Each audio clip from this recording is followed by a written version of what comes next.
Rĩrĩ kanitha wa gũkũ bũrũri-inĩ matukũ-inĩ ma ica ikuhĩ wonekete kwamũka thirikari na kwambĩrĩria ũkũmithia imwe cia tabarĩra na mĩtaratara yayo.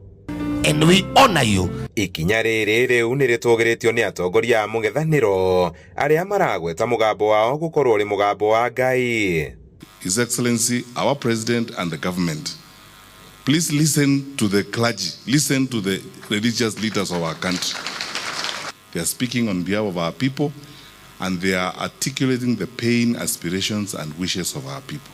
I saw the statement by the Anglican Bishop of Kisumu.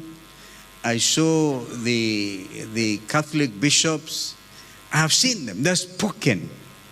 Are you not reminded of the spirit of Pharaoh, who was refusing the children of Israel would get out of captivity? Makiaria muciĩ kũrĩa warĩ mũnini wa President Rigathi Gachagua itũũra-inĩ rĩa wamunyoro hĩndĩ igongona rĩa mũtumia wake Dorcas Wanjikũ kwamũrwo ta mũtungatĩri, mokereire President nĩ kũhingĩra Kenya matũ na kwaga kũmaigua rĩrĩa makaya. When you are called to be the President of the Republic of Kenya and you have that calling to the highest office in this land, to that high office, you must also hold that office with honor and dignity.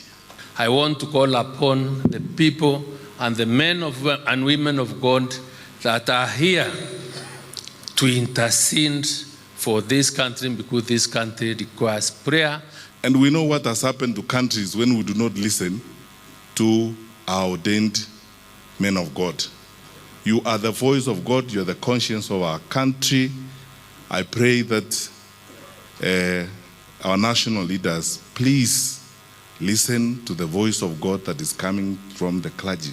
Hĩndĩ ya igongona rĩrĩ Wanjikũ wa Rigathi nĩ atũgĩrĩtio nĩ itemi rĩrĩa anyitĩte kũrũgama na mũthuriwe makĩria kĩhinda-inĩ kĩrĩa mahamũrithagio kuma thirikari-inĩ. My family and I are grateful people, and we do remember good deeds. We don't forget. Those who have been nice and kind to us, should an occasion arise in future that you desire our kindness, we will be available. Handũ-inĩ ha Inooro TV kuma wamunyoro Mathira kaunti-inĩ ya Nyeri, njĩta Kamau wa Mwangi.